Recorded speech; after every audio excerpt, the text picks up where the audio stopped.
So let's get started. It's 11:30 already.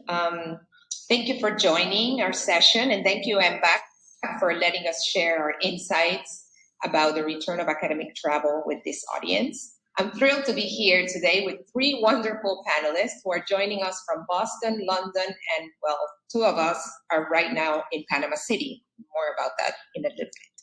So my name is Laura Varela, and I am the Marketing Manager and Panama Destination Manager at Austral Group.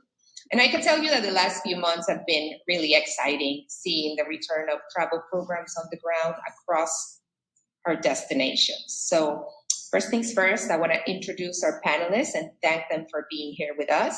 So I have Jeff Davis, the Director of Executive Education at Rochester Institute of Technology, Josh Knupp, who's the Associate Director of MBA Global Experience at Harvard Business School, and Pettigrew, the Associate Professor of International Business at Henley Business School.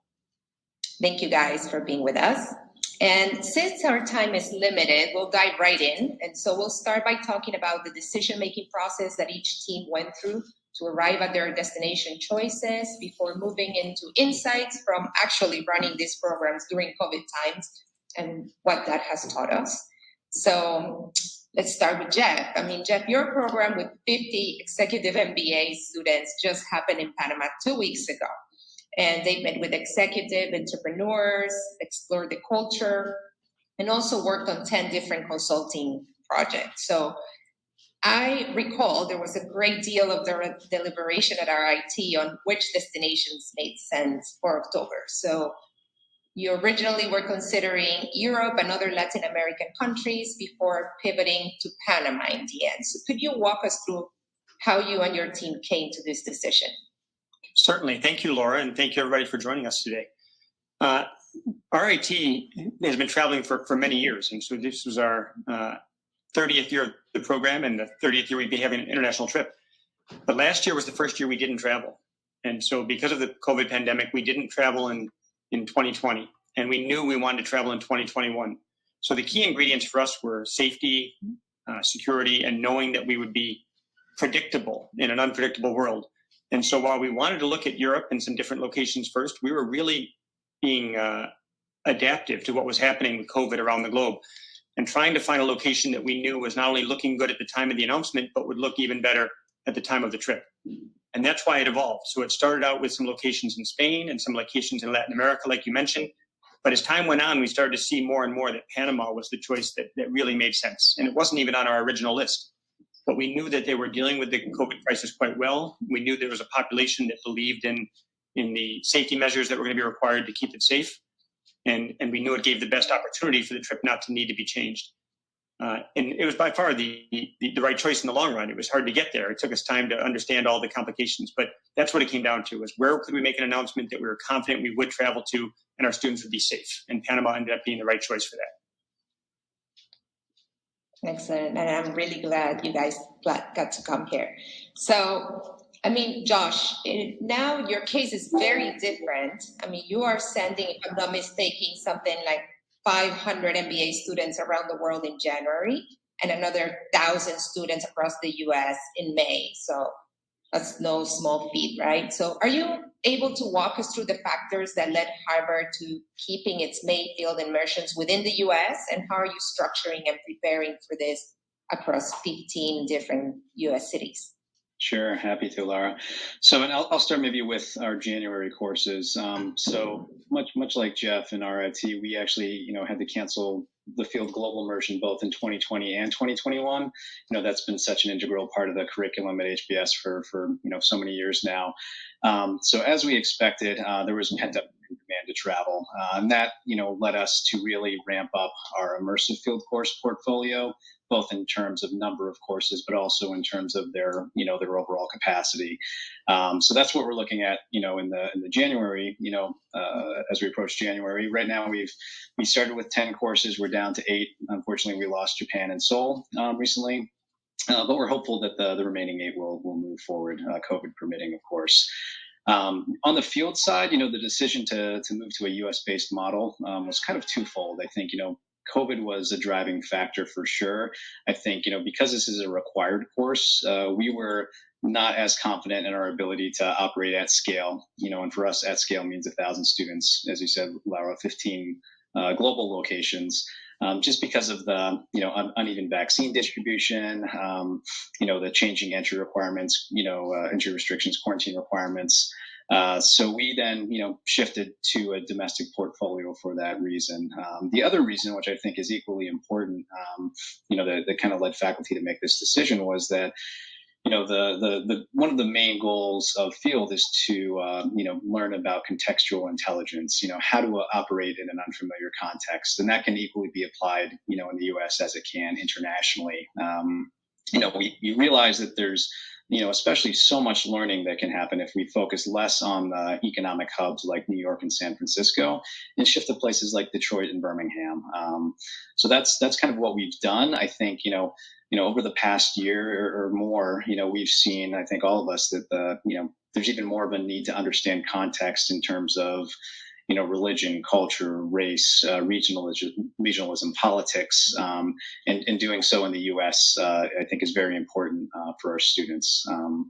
And then, the structure of field is going to look very similar to how it has in years past. So our students are going to be in teams of 6 and paired with, local, small or medium-sized enterprises in these 15 locations, and that includes Boston as one of those as well. And they're going to work to develop a new product, service, or customer experience for the local consumers using design thinking kind of as a tool along the way.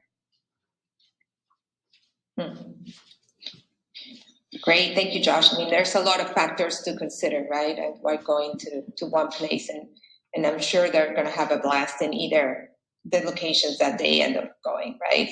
So Absolutely. Last but not least, Peter also took an approach of going close to home.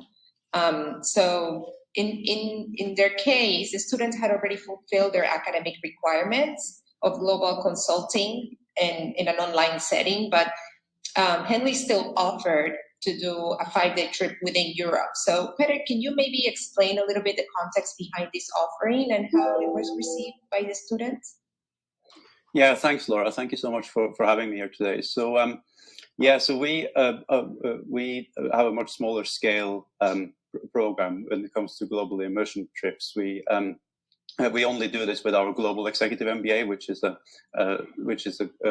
has about 50 students per cohort, which 2 cohorts per year. And there were 3 cohorts that missed out on their international trips during COVID. And for the first one, we had to just back down and say there was no time to introduce an immersion visit for them during the program because they graduated basically before we were able to travel again. But with the second one, we went on a trip back in September this year. And we decided to go. So initially, this cohort was supposed to go to the US. We decided to. They fulfilled that requirement, as you said, during the regular timing of the program as an online setting. What we then did was we did go back to them and say we are going to put on something once it's possible to travel again. So we were sort of on the ball the whole time and tried to set up a travel program as soon as possible. We surveyed them multiple times to try to find the right time. And once we then were able to announce that we wanted to go with them to Spain and Portugal back in June of this year, we were met with, they were on the one hand, they were delighted, but they were also a bit skeptical still at the time because we had already said a few times that we would be putting something like this on. But I think that as we came closer to the date and as we went through the process inside the university, we gained more and more confidence that we were going to be able to do it. And we wanted to choose, we chose a location, a destination which was relatively close to home because we weren't quite ready to risk the overseas travel component yet. We also knew that Spain and Portugal had been quite open to travel within Europe and receiving students from across Europe. We have our students are based in multiple countries, not only in the UK. So that was so once we got to the point where we felt confident about this, we also the students we had a good take up. We offered it to to all the students in one cohort, and we had the majority of them took up the opportunity to go on the trip, even if they had already fulfilled the requirements. The students also had the opportunity to choose it as an elective offering, and to get credit for it, but most of them chose to do it without credits and just do it as an extracurricular activity. There was a small group of students that decided to do it for credits, and that then relates to the business challenge as well, which I think we will come back to and say a bit more about afterwards. Mm-hmm. Yes, absolutely. Well, that shows that there's a big appetite for travel, right? So let's just talk about the travel experience itself then. So, I mean, Jeff, I am sure the number of fellow EMBA directors in the audience were questioning if it's possible to achieve the same kind of cohort bonding and academic experience as we were used to pre-COVID. So could you tell us, how do you perceive the impact of COVID that it had on the overall trip and experience? Yeah, if it's okay, I'll give a little background before the trip and then with the trip. So we had, because we didn't travel last year, those students who graduated, we offered them an opportunity to join us on one of our next 2 trips, meaning this year or next year. And because the pandemic was still so prevalent globally, most students chose to wait 1 more year. But we did have some alumni join us on the trip this year. And for those students that were in the program, the trip is a mandatory part of the program. But again, because of what's going on with COVID and certain people's concerns and issues in their home and other concerns about people that they're close to, we made this optional this year. But with it being made optional, we expected 52 travelers and we ended up with 50. So we had 2 people basically opt out of the program for the protection clause. Otherwise, everybody came. And those that came had an amazing experience. It fulfilled exactly what we were looking for. The students got to engage closely with each other. Many of our students, we have 2 programs, an on-campus and an online, but many of them don't get to spend time face-to-face. And so that time with those online students and with the online students getting together with the on-campus students was really valuable.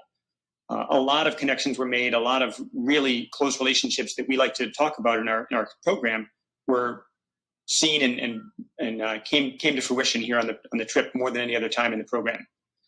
We didn't get to go into the visits that we normally do, right? We sometimes go in and see a company visit where we get a tour, see a manufacturing facility or something else and get to walk the floor.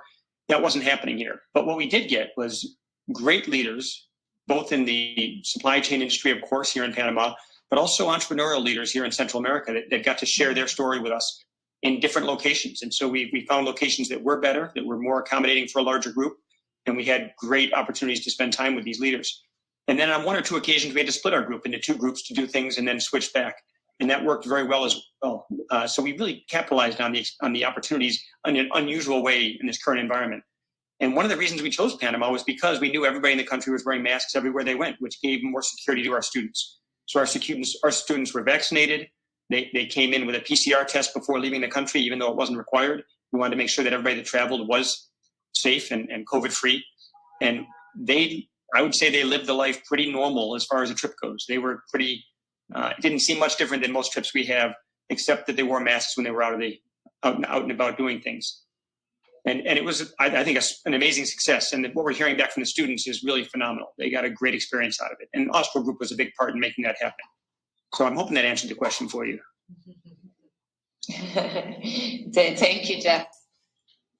And I mean, what I think I have to say, one of my favorite parts of the week when you guys were here was seeing some of those online students getting to know each other for the first time.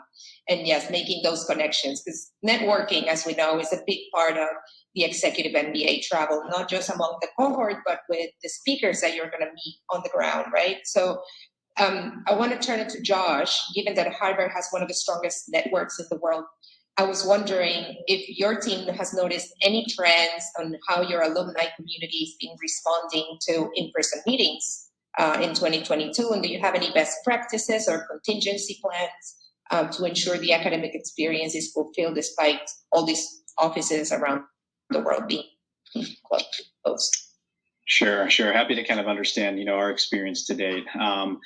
So, obviously, as we, we're sourcing projects on the immersive field course side, those courses that take place in January, there's, things varied, from company headquarter openings and willingness to meet in person by location, by city even. So what we did as a result was really kind of streamline our outreach process, whereas typically we would go and travel in person to do the project sourcing. We only did that with new locations with which we felt we needed to do so. Everything else was over Zoom. I will say that the alumni and project partner engagement in all 10 locations that we started with was fantastic. They were happy to meet when they could. I think, that in-person interaction, especially as we look towards, January, remains critical to the student experience. So, I'll talk at the next question a little bit about kind of a go, no-go chart that we've been keeping up to date and sharing with our students to try to be as transparent as possible. But two of the key factors that we're monitoring are, one, the whether or not project partners will be back in their offices by January, or at least whether or not they expect to be, and two, whether or not they would be welcoming guests at that point. We're already well into the outreach on the field side, for those U.S.-based locations. And again, we've had a great reception from alums, from potential project partners so far. And, always, at least it's so far, been willing to meet in person, even if not always in their headquarters. But our expectation remains that by May, when we send those 1,000 students to those 15 locations, they will be able to visit the company headquarters. Another critical part of the design thinking process is really that in-person interaction with potential customers on the street. So those criteria remain important. Again, nothing from a standpoint of contingency planning. Unfortunately, it hasn't been possible, but we've just been continuing to track it and use that as factors in determining whether or not we can proceed with a given location. Great. Well, thank you.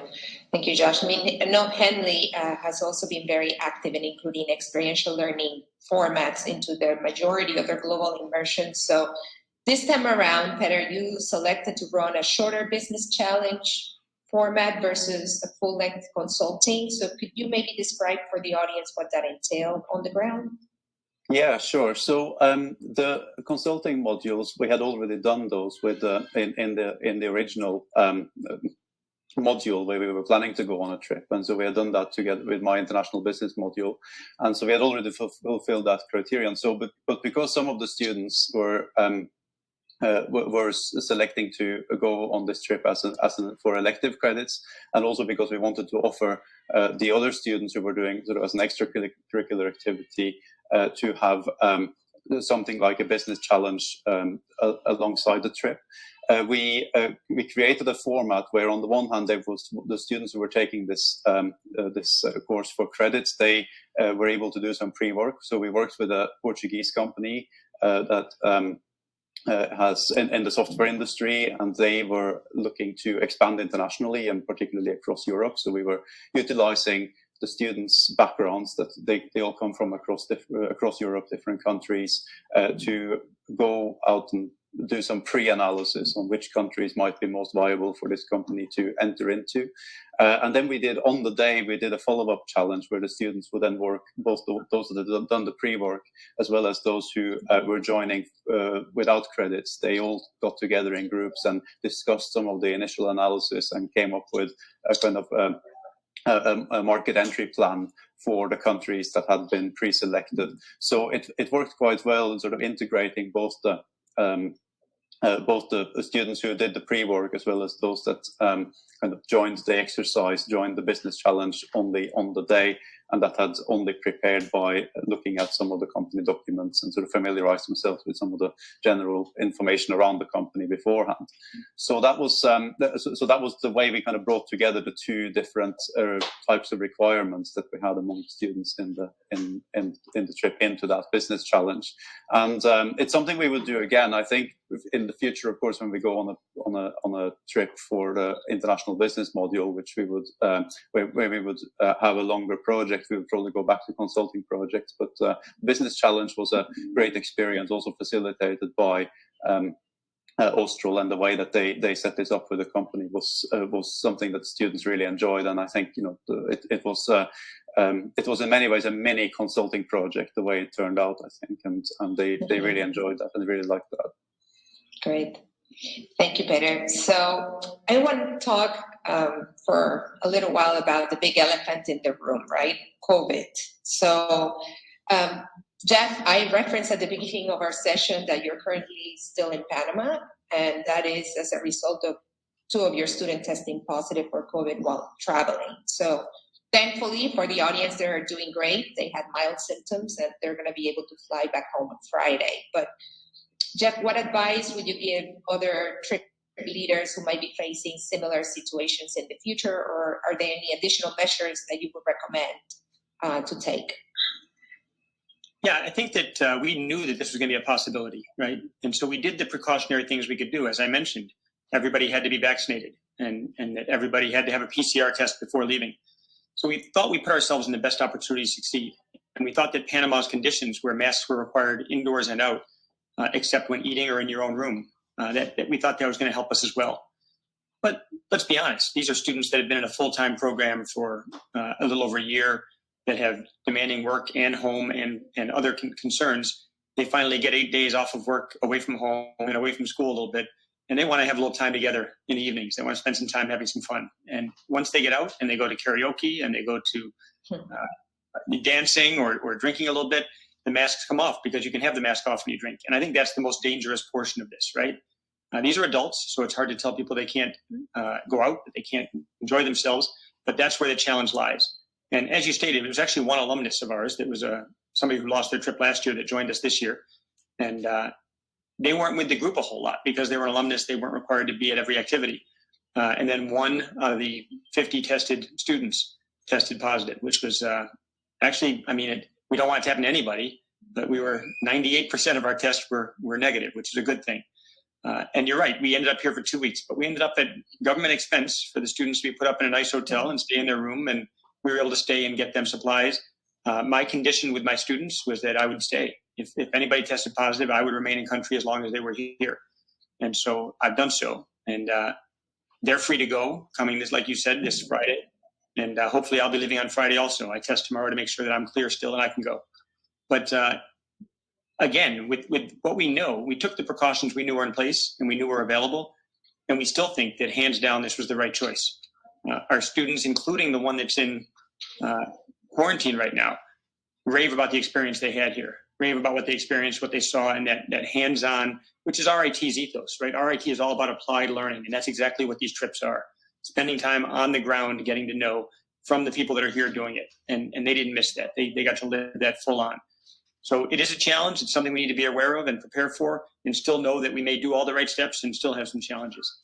But those challenges were not enough to overcome the value of the trip for sure. And by the way, Austral Group was there with us every step of the way. So when we had a challenge, when we had a student that needed things, when these students were in quarantine and needed additional items, Austral Group was here and supportive all the way. And that made it all the difference also. Made it much, much easier to manage this type of an affair. Yeah, no, absolutely. I mean, it's you prepare for things, but yeah, that's why we prepared. And I know on our end is having additional support and extra program coordinators and extra hands for these unpredictable items that come up during these particular times, right? So, Josh, I want to ask you. We know the amount of preparation that goes into making these programs a reality. So how are you preparing your staff involved in these programs differently than before to ensure success and your students for that matter? What measures are you taking to deal with eventualities? Yeah, I think, part of it is, setting the realistic expectations, from the beginning. We started that, from the beginning with the students, when we first announced the portfolio of courses that we would have in January, that, there was a lot that was and remains outside of our control, and we did not expect all of these courses to get off the ground, and that's already been the case. Again, we hope that the rest do. So setting those expectations, and again, both with faculty, students, and the staff program managers that travel, that's incredibly important. We've been reiterating this message at every turn. Again, kind of creating this color-coded chart, which we share broadly, which has things like, again, more of a traffic light protocol, or, has project sourcing been commencing from, the content side? Obviously we need to see that before we can run the course itself. But then, our entry requirements, entry restrictions in place still for those traveling from the U.S. So quarantine requirements.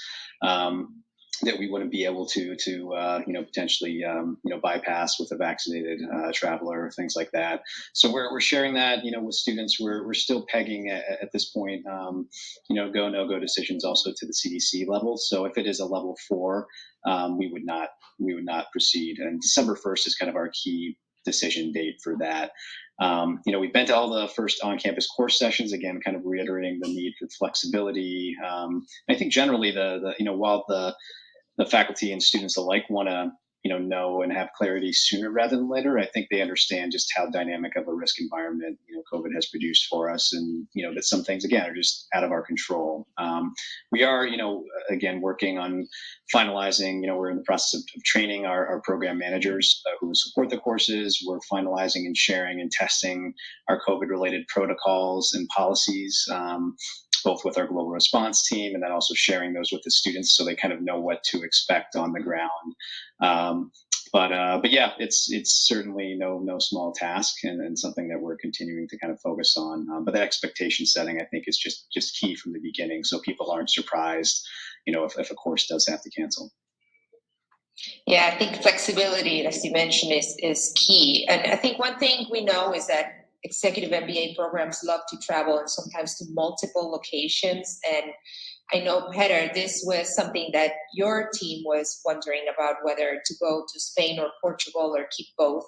And at the end, you went to 2 countries. So could you maybe tell us if that was the right decision for you and a little bit of insights into that? Yeah, of course. Yeah. So we decided to go for 2 countries for, well, there are a couple of reasons for this. So one was that we wanted to offer something which was which had a bit more content and offered something exciting. So we were replacing a trip overseas to the US, and we were looking to offer something which would sort of replicate that, but in an environment which was closer to home. So the 2 cities, so Madrid and Lisbon, were the 2 cities that we chose, both because they have a lot of interesting companies to visit. They have lots of. We know that Austral are well connected there as well. That was also showed up in some fantastic speakers and companies we were able to work with over there.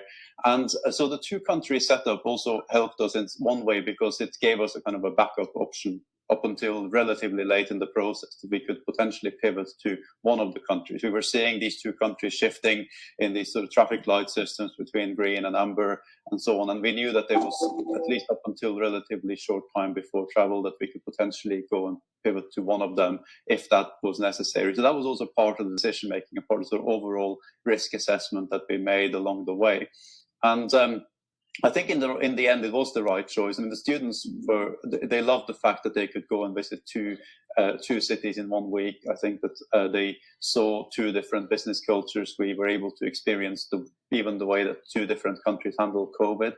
I think and also looking at sort of different people might think, looking up from the outside, that sort of Spain and Portugal are very similar, but they're actually very different as well when it comes to business culture, the kind of companies you find there, the sort of entrepreneurial cultures, the way that the companies interacted with us. So I think overall, I think that turned out to be the right decision. We were a bit nervous about the transfer and about whether someone might get stuck in Madrid if they tested positive going to Lisbon.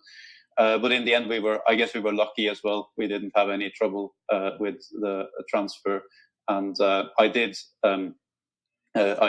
do a little fist bump when we landed in Lisbon to that we hadn't lost anyone in Madrid, because that was always in the back of my mind that could potentially happen, and that wouldn't be such a nice outcome. But so it worked out for us very well, I think, with the 2 cities, and it really added to the overall experience of the students as well. Thank you, Peter. But I want to thank all of you for being here today. I mean, it certainly has been different and challenging to run these programs in these times, but it's definitely still immensely rewarding, especially for us who are local in our countries and get to share this with the groups that come here from our business environment and local culture. So thank you. Thank you all for being here, and we'll see you in our next session.